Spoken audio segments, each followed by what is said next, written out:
In this video, I'm going to be showing you guys how you can change Instagram story from closed friends to everyone. So if you want to post your story and you want everyone to see it, you don't want only your closed friends to see that. You want everyone to see your story.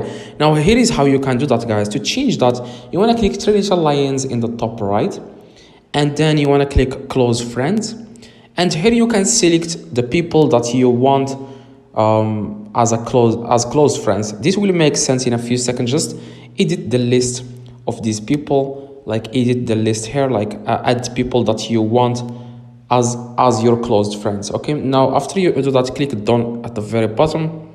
Now next, if you want next time you want to post a story, just let me show you an example. I'm going to post, for example, this story.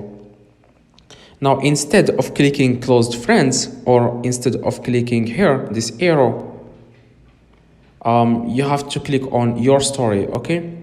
Click on your story at the very bottom right. Don't click on these two, click your story, and you will be able to change the story from closed friends to everyone. But in case you change your mind on your next story, you want only your closed friends to see it, you just wanna next time you want to post it, click on closed friends, and the story will be shared only to your closed friends. But if you click on your story, everyone will see it. So hopefully this video, guys, helped you. If this video helped you, drop a like and subscribe. Let me know in the comments if this works. See you guys next video.